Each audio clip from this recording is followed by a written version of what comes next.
सभी विद्यार्थी, जैसे आपको पता है कि 2023-24 में जो 24 में पेपर होना है SSDT कांस्टेबल का, उसके फॉर्म अप्लाई हो चुके हैं और पेपर जल्द होने वाला फरवरी मार्च में। तो उसके तैयारी के लिए आपको सिलेबस के तौर में हम आपको बता रहे हैं कि कौन कौन से अध्याय आप पढ़ें जिससे आप पेपर में अच्छे से हो सकते हैं। मैंने पिछले वीडियो में आपको बताया हूं कि क्या करने चाहिए पेपर में कि कम समय में आप सभी 80 प्रश्नों को हल कर सकते हैं। उसी कड़ी में आपको हम पिछले साल के प्रश्न भी करवा चुके हैं, हिंदी का, गणित का और मैथ्स का। हिंदी जो भी 4 पोर्शन होते हैं, चारों को 4 करवा दिए हम आपको, और आपको देख चुके होंगे कि किस प्रकार के प्रश्न बन रहे हैं। और हमें उसी प्रकार के प्रश्नों को आने वाले समय के पेपर के लिए तैयारी करना पड़ेगा कि जिस तरह पिछले साल एग्जाम हुआ था उसमें जो जो अध्याय का टॉपिक पूछा था चारों पोर्शन में, उसी टॉपिक को पकड़ के हमें पढ़ना पड़ेगा, जिससे कि आने वाले समय पेपर बने तो उसको आप बना सकते हो। तो हम जैसे मैथ्स का अलग बनाएंगे, हिंदी का अलग है, GK/GS का अलग है और आपका रीजनिंग अलग रहेगा। तो मैं चारों पोर्शन है आपको बताने वाला हूँ कि कौन कौन सा अध्याय जो आपके पेपर होना है मार्च और फरवरी में, ठीक है, उसमें आने की संभावना है। हम इस आधार पे आपको निकाल के सिलेबस बता रहे हैं। पिछले साल जो एग्जाम में पूछा है उसी प्रकार से हम उन्हीं अध्यायों के टॉपिक उठा के आपको बता रहे हैं कि वे पिछले साल आए थे पेपर में, पिछले साल भी आए थे। तो हम कह सकते हैं आने वाले समय में वही अध्याय आपके पेपर में आने वाले हैं। तो हम आपको यहाँ पर पहला ले रहे हैं गणित बताएंगे, हिंदी बताएंगे, GK/GS, रीजनिंग सब बताऊंगे। चलिए तो लेते हैं आपके लिए। अब दिया है गणित में आपको देखना है कि कौन कौन से अध्याय आपके पेपर में अधिकांश पिछले साल पूछे हैं और उसके पिछले साल पूछा है, हो सकता है नहीं आने वाले समय में क्या पूछ सकता है। तो हम कह सक रहे हैं पिछले साल के और पिछले साल के जो पेपर उठा के देखें तो वहां पर आपको इन अध्यायों का समावेश मिल रहा है, आप देख सकते हैं यहाँ पर, ठीक है। अर्थमेटिकल और एडवांस मैथ्स, तो दोनों को बांटा हूं मैंने। अधिकांश जो प्रश्न आ रहे हैं वो अर्थमेटिकल के मैथ्स के हैं, ना कि एडवांस मैथ्स के। तो एडवांस मैथ्स का अधिकांश क्षेत्रवित्त का आता है, बट मैं ले लिया हूं यहाँ फिलहाल। भाई हो सकता है आने वाले समय में कुछ बदल के दे दे, है कि नहीं। तो आप क्या करना है, यहाँ आपको इस अर्थमेटिकल मैथ्स और एडवांस मैथ्स की बात करें तो यहाँ से आपको 20 प्रश्न मिलेगा। सबको पता है कि पूरा पेपर 80 अंक का होता है, 80 प्रश्न मिलते हैं, अंक होता है 160 का, एक प्रश्न का 2 गुना, तो आपको 20 प्रश्न का जोड़ा मिलता है। चलिए चारों हिस्सों में तो हम ले रहे हैं आपको अर्थमेटिकल मैथ्स में कौन कौन से अध्याय आप अच्छे से कवर कर सकते हो जिससे आपको आने वाले पेपर में आराम से बना सकते हो अच्छा। चलिए देखिए, पहले अध्याय की बात करें संख्या पत्ती है, दूसरी LCM HCF, फिर औसत है, फिर आयु है, फिर अनुपात एवं समानुपात है, फिर मिश्र अनुपाती, फिर श्रृंखला नियम, अगला साझेदारी, फिर मिश्रण है, फिर प्रतिशत है, फिर लाभान्वित। तो आप इन 10 अध्याय को इत्मीनान से कवर कीजिए, क्योंकि पिछले साल और पिछले साल भी इन अध्यायों से प्रश्न आया है, आने वाले समय में भी आएगा, 100% गारंटी। चलिए तो अगली बात कर लेते, 11 नंबर का है बट्टा आएगा, साधारण ब्याज भी आया है, चक्रवृद्धि ब्याज भी आया है, समय एवं कार्य प्रश्न आए हैं, नल एवं टंकी का भी आया है, समय एवं दूरी चाल का प्रश्न आया है, रेलगाड़ी का प्रश्न आया है, दौड़ एवं खेल। तो हम कह सकते हैं अर्थमेटिकल के आपको लगभग 18 अध्याय पढ़ना है। अध्याय तो बहुत ज्यादा होते हैं, लेकिन GD की बात करें तो आपको 18 अध्याय बहुत काम के हैं। हमने पिछले साल के प्रश्नों का विश्लेषण किया है और उसके आधार पे आपको हम बता रहे हैं कि कौन कौन से मैथ्स के अर्थमेटिकल के अध्याय आपके पेपर में काम आने वाले हैं। अब उसी कड़ी बात कर लेते हैं एडवांस की। तो हम पिछले साल और पिछले साल की बात करें तो प्रश्न एडवांस से बहुत कम पूछता है। अब इस भर्ती प्रक्रिया की बात करो तो 20 प्रश्न मैथ्स का आएगा, तो अधिकांश प्रश्न आपको अर्थमेटिकल मैथ्स का मिलेगा, ना कि एडवांस का मिलेगा। एडवांस को आपको क्षेत्रमिति के प्रश्न देखने को मिल सकते हैं। मैंने त्रिकोणमिति ले लिया हूं, बीजगणित DI में आपको सारणियन, रेखा चित्र, आयचित्र, दंडालेख और पाई चार्ट ले लिया हूं, ठीक है। अधिकांश प्रश्न है अर्थमेटिकल का आएगा और एडवांस का आएगा तो अधिकांश क्षेत्रमिति का आता है। पिछले साल पूछा इसका प्रश्न, ठीक है, गोला हो गया, आयत हो गया, वर्ग हो गया, ठीक है, वहां से पूछेगा, शंकु मंकु हो सकते हैं। अब हम बात त्रिकोणमिति, बीजगणित DI, इनसे प्रश्न आने की संभावना नहीं है, पिछले साल नहीं पूछा है। तो हम कह रहे हैं हो सकता है आने वाले समय में कुछ चेंज करके दे दे तो पूछ सकता है। तो आपका करना है त्रिकोणमिति पढ़ लीजिए, बीजगणित पढ़ लीजिए, DI में आपको सारणियां, रेखाचित्र, आयचित्र, दंडालेख, पाई चार्ट भी पढ़ लीजिए। तो अधिकांश आपको कुछ भी करना है इन 18 अध्यायों को पढ़ना पड़ेगा। DI में आप इन चीजों को पढ़ोगे, 5 चीजों को, फिर बीजगणित, त्रिकोणमिति, इन्हें कम हल्का देख लीजिए आप लोग, ठीक है। लेकिन क्षेत्रमिति का प्रश्न आएगा, ये बात 100% सत्य है। चलिए एडवांस की बात हो गया। अब अर्थमेटिकल मैथ्स मैंने आपको दिखा दिया हूं 18 अध्याय, और 18 अध्याय से प्रश्न आएगा, देख लीजिए आप आने वाले पेपर में, और आप देखना कि हाँ मैंने सही बताए थे, आप बोलोगे खुद। चलिए विद्यार्थी जैसे आपने देखे हैं गणित में क्या क्या आ सकता है अर्थमेटिकल एडवांस में, उसी प्रकार अब अगला लेते हैं। आपको भाग 1 में क्या मिलने वाला है, आपको रीजनिंग, और जिसमें आपको 20 प्रश्न मिलेगा। तो पिछले साल के पेपर उठा के हम आपको विश्लेषण करके आपको हम सिलेबस बता रहे हैं कि आपको रीजनिंग में क्या क्या पढ़ना चाहिए, जिससे आपका आने वाला पेपर जो मार्च और फरवरी में होना है, आप अच्छे अंक से पास होकर आप एक पोस्ट अपने लिए रख सकते हैं। चलिए देखते हैं। तो अब फिर रीजनिंग को 2 हिस्सों में बांटा गया, भाषिक तर्कशक्ति वर्बल रीजनिंग और है अभाषिक तर्कशक्ति जिसे बोलते हैं नॉन वर्बल रीजनिंग। इन दोनों की बात करें, इन दोनों हिस्सों से प्रश्न आता है आपके सभी एग्जाम में। और हम एसएसजीडी की बात करें तो इस पोर्शन के आपको मतलब अंग्रेजी रीजनिंग पोर्शन के आपके एग्जाम में आने वाले हैं भाषिक और अभाषिक दोनों से। तो देख लेते हैं, जहां मैंने बता दिया हूं कि कौन कौन सा अध्याय आने वाला है और कौन कौन अध्याय से आपको कितने कितने प्रश्न आने की संभावना है। हम पिछले साल के प्रश्न उठा के अनुमान लगा के आपको बता रहे हैं। कन्फर्म है आने वाले समय में आपको इन्हीं अध्यायों को प्रश्न देखने को मिलेगा, आप देख लीजिए बाद में वीडियो को। चलिए भाषिक तर्कशक्ति की बात करें तो पहला अध्याय यहां पर लिया हूं मैंने सादृश्यता, ठीक है। इसमें आपकी एक संख्या पर और एक रहेगा अक्षर पर आधारित प्रश्न मिलेगा। तो यहां हम कह सकते हैं इस अध्याय की आपको 1 या 2 प्रश्न आने की संभावना है। अंग्रेजी शब्दकोश पर आधारित बात करें, इसके भी 1 तो कंफर्म है। जितने भी सेट लगा के आप देखे होंगे तो इस प्रकार का जो सेट बनाए टेस्ट, उन टेस्टों में आपको इस अध्याय का प्रश्न देखने मिले। किसी अध्याय का है उस अध्याय के अंदर एक टॉपिक होता है, उसका प्रश्न है अंग्रेजी शब्दकोश पर आधारित प्रश्न। अगला रहेगा श्रृंखला है एक अंग्रेजी वाला, एक है संख्यात्मक। यहाँ पर आपको 1 या 2 प्रश्न मिलेगा। उसी प्रकार कथन एवं निष्कर्ष से 1 प्रश्न मिलने वाला है, हम पढ़ा दिए हैं आपको। गणितीय संक्रियाएं से 2 प्रश्न मिलेगा, इसको पढ़ा दिया वीडियो मैंने। इसके बाद कूट लेखन की बात करें, जैसे कोडिंग डिकोडिंग बोलते हैं, यहाँ से आपको 2 प्रश्न मिलेगा। रक्त संबंध से आपको 1 या 2 प्रश्न मिलेगा, इसको भी आप देख लीजिए क्योंकि इस अध्याय के प्रश्न आएंगे आपको। चलिए बैठक व्यवस्था की बात करें तो यहाँ पर 2 प्रश्न कन्फर्म है, ठीक है। मैंने बैठक व्यवस्था का बेसिक पढ़ा दिया हूँ, एक टाइप भी पढ़ा दिया, आने वाले समय पूरा टाइप पढ़ा दिया जाएगा। चलिए तो आप देख सकते हो भाषिक तर्कशक्ति में आपको 8 अध्याय पढ़ना पड़ेगा और मैंने 8 अध्याय के बारे में बता दिया हूँ कि किस अध्याय से कितने प्रश्न आ सकते हैं। आप देख सकते हैं जब मेन एग्जाम होगा तब देख लीजिए आप कि हाँ मैंने जो बताया था वो सही था या गलत। चलिए तो अब बात भाषिक तर्कशक्ति की बात करते हैं। हो गया 8 अध्याय आपको पढ़ना पड़ेगा।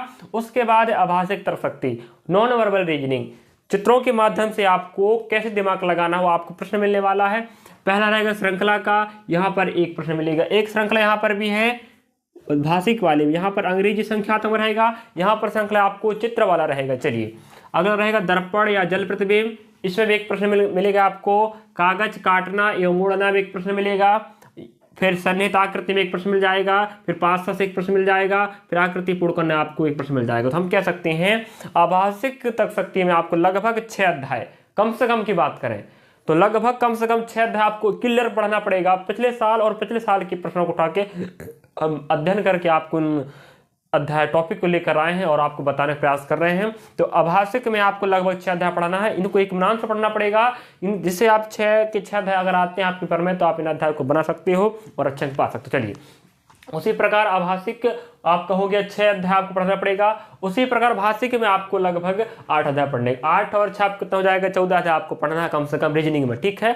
बाकी आप और पढ़ लीजिए, जिससे हो सकता है आने वाले समय कुछ बदल दे, थोड़ा बहुत एक और अध्याय डाल दे, इंक्लूड कर दे, कोई दिक्कत नहीं है। तो आपको क्या करना, पूरा रीजनिंग एक बार अच्छे से पढ़ लीजिए। उसके बाद आपको समय बचता है तो इन 8 और 6 अध्यायों को इतने अच्छे से पढ़ाना है कि कोई भी प्रश्न पूछ लिया आप आराम से बना सकते हो। चलिए ठीक है, चलिए उसी कड़ी फिर लेते हैं हम आपको। पहला आपको क्या पढ़े आपने मैथ्स में कौन कौन सा अध्याय आने वाला, उसके बाद रीजनिंग क्या क्या अध्याय वाला आपके जीडी में। उसके बाद आपको ले रहे हैं जीके और जीएस में आपके पेपर में क्या क्या आ सकता और क्या आज आया था पिछली बार। चलिए तो पिछले के अनुसार आपको हम पिछली बार लेके चल रहे हैं, आपको सिलेबस बता रहे हैं हम।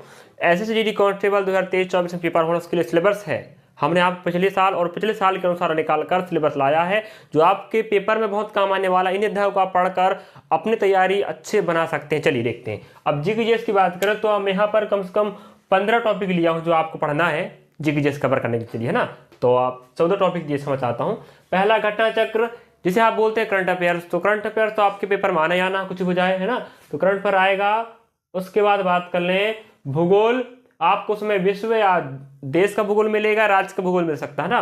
जैसे भूगोल पहला घटना चक्र आपके काम का है, करंट अफेयर। उसके बाद भूगोल काम का है, विश्व भूगोल, देश का भूगोल या तो फिर राज्यों का भूगोल भी काम का है।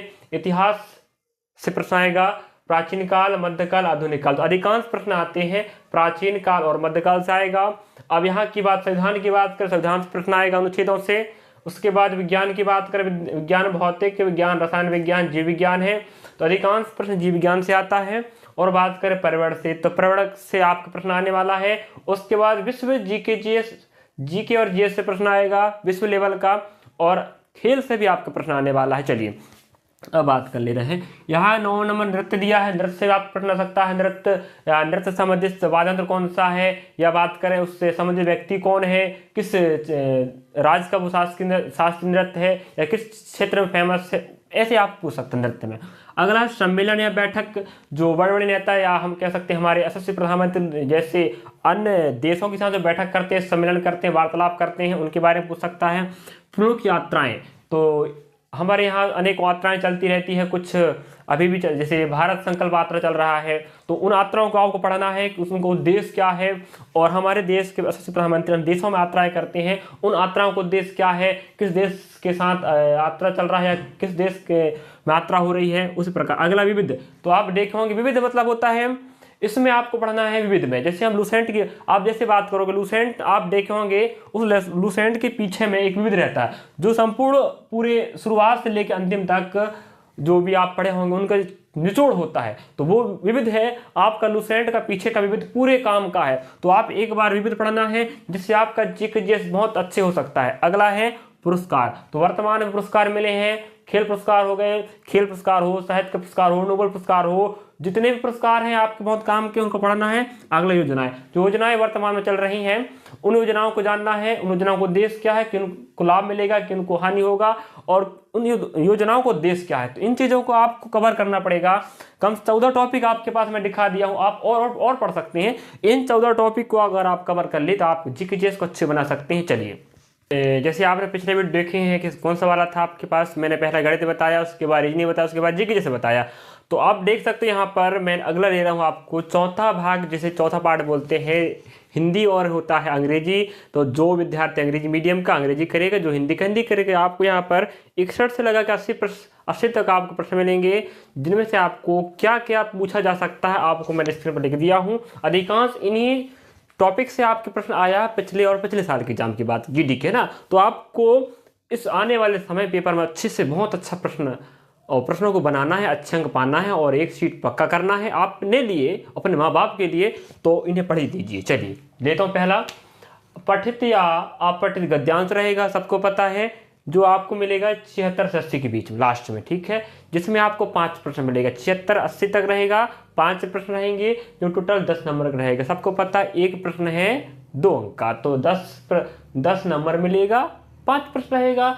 आपको क्या करना है, पठित हो सकता है या अपठित हो सकता है, उस पठित या अपठित गद्यांश को पढ़कर आप क्या करना है, जो विकल्प रहेगा 76, 77, 78, 79, 80 में जो प्रश्न रहेगा वहां आपको विकल्प दे के रखेगा। हो सकता है विकल्प में आपको जो प्रश्न रहेगा 76 मिल जाए, दिए गए विकल्पों में सार्थक शब्द चुने, तो आपको क्या होगा, पठित गद्यांश होगा उस या अपठित गद्यांश होगा, जिसमें आपको बीच में जगह जगहों पर रिक्त स्थान रखेगा।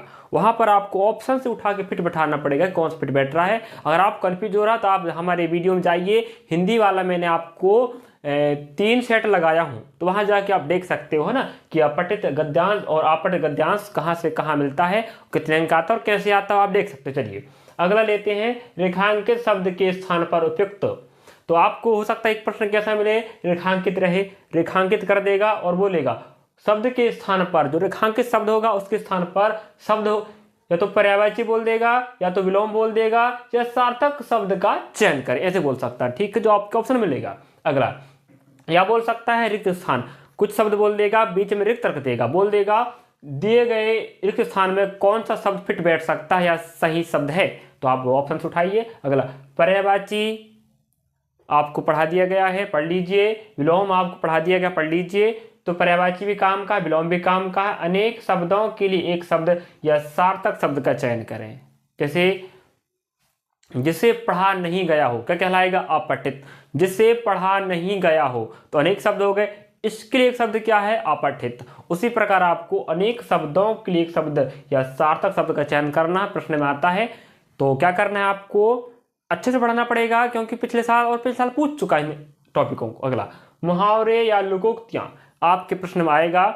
या तो आपको मुहावरे दे देगा, उसका अर्थ ढूंढो बोलेगा, ऑप्शन किस ऑप्शन में है, ठीक है। या तो आपको क्या बोलेगा, मुहावरे के कुछ हिस्से को गलत कर देगा। जैसे एक है बंदर क्या जाने अदरक का स्वाद, यहां बोल देगा बंदर क्या जाने नींबू का स्वाद। तो आपको बोलेगा दिए गए मुहावरे में कौन सा शब्द आपको गलत लग रहा है। तो आप क्या बोलोगे, दिए गए मुहावरे में हम कह सकते हैं, हमें पता है कि बंदर क्या जाने अदरक का स्वाद मुहावरा फेमस है, तो वहां नींबू कहां से आ गया, तो हम कह सकते हैं नींबू गलत है। तो ऐसे आपको छांटना पड़ सकता है। अगला है वाक्य शुद्धिकरण। तो आपको बोलेगा, एक वाक्य दे देगा, ऑप्शन में आपको 4 वाक्य मिलेंगे, है ना, ABCD 4 ऑप्शन में। आपको बोलेगा दिए गए वाक्य में, दिए गए 4 ऑप्शन में संज्ञा के आधार पर कौन सा वाक्य शुद्ध है, या बोल सकता कौन सा शुद्ध है।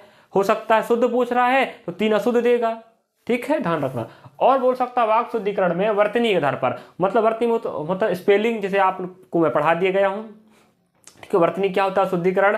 शुद्धिकरण मीन्स होता है शुद्ध, जो हिंदी व्याकरण के अनुसार बिल्कुल ठीक ठाक लिखा हो उसे बोलते हैं शुद्धिकरण। और एक होता संज्ञा के आधार पर देखना है आपको, और एक देखना है वर्तनी के आधार पर। वर्तनी मतलब जैसे हम लिख रहे हैं ऋषि, अगर ऋषि को आप कैसे लिखते हो, ऋषि ऐसा लिखा है तो ये गलत हो गया, ठीक है। ऋषि कैसे लिखते हैं? ऐसे लिखा जाता है, ठीक है। तो अगर बोल रहा है कोई आपके वाक्य दिया है, वाक्य शुद्धिकरण करना है, हो सकता है वर्तनी के आधार पर बोल रहा है, तो आपको वर्तनी में दिमाग लगाना है कि ऋषि ने तपस्या की। अगर ऋषि ऐसा लिखा तो हम कह सकते हैं वर्तनी ये गलत है और नीचे वाला ऋषि सही। ऐसे आपको छांटना पड़ सकता है। अगला दिया है वर्तनी, जो अभी मैंने बता दिया, ऋषि और ऋषि में दोनों को उच्चारण बिल्कुल सेम हो रहा है, लेकिन लिखने का तरीका अलग अलग है। अगला लेती है कारक। कारक भी मैंने पढ़ा दिया हूं, ध्यान रखें। और कारक आपको पढ़ना है। फिर विकारी शब्द, ऐसे शब्द जिन्हें लिंग वचन कारक के आधार पर आप परिवर्तन कर सकते हैं, उन्हें क्या बोलते हैं? विकारी शब्द बोलते हैं। संज्ञा सर्वनाम विशेषण क्रिया, संज्ञा सर्वनाम क्रिया विशेषण होते हैं, इनको भी आपको पढ़ना पड़ेगा, क्योंकि इनके प्रश्न आपको आने वाले हैं और आए हैं एक दो का, एक दो प्रश्न आने की संभावना होती है। तो आपको इतना मैंने 10 टॉपिक लिया हूँ, ठीक है। 10 टॉपिक आप हिंदी में कवर करना है। ज़्यादा उतना बेसिक या हार्ड कह सकते हैं, हार्ड हिंदी नहीं आता है, आपको कम ही मिलेगा। तो देख लीजिए आप 10 ही टॉपिक तो मिल रहा है पहली बात, और बिल्कुल नॉर्मल समान टॉपिक है। तो आप कह सकते हो आप हिंदी को आसानी से बना सकते हो। लास्ट में आपको देखना 76 से 80 के बीच आपको 5 प्रश्न मिलेंगे, जो अपठित और पठित गद्यांश हो सकते हैं, जिसमें आप 10 नंबर पका सकते हो आराम से, ठीक है, ध्यान रखें। तो प्रत्येक प्रश्न एक का रहेगा। मैंने आपको गणित बताया हूँ, रीजनिंग बताया हूँ, जीके से बताया, उसके बाद हिंदी बता दिया। तो मैंने चारों पोर्शन आपको कवर करवा दिया हूँ। पिछले साल के प्रश्न उठा के हमने अध्ययन किए, और उसके पिछले साल के प्रश्नों को अध्ययन किए, और जो टेस्ट आ रही हैं, जो बड़े बड़े कोचिंग संस्थान द्वारा बनाया गया है, उनका अध्ययन करके हम आपको जीडी की तैयारी के लिए आपको सिलेबस दिया है या पाठ्यक्रम आपके समक्ष उपलब्ध कराया है। इन चारों पोर्शन को आप इत्मीनान से एक एक टॉपिक कवर कीजिए। देखिए आप आने वाले पेपर में कितना अच्छा बना सकते हैं अपने प्रश्नों को। हम फुल गारंटी देते हैं कि इन अध्याय से आपके पेपर आने वाला है, और आएगा ही आएगा, क्योंकि हमने 3 पिछले साल और पिछले साल और टेस्ट जो लग रहे हैं उनसे अध्ययन करके इन पाठ्यक्रम को निकाला है। तो हमारे लग रहा है हमारे प्रयास किए आपके लिए बहुत अच्छा किए हैं, आने वाले समय आपके लिए बहुत साबितकार होगा। चलिए, धन्यवाद।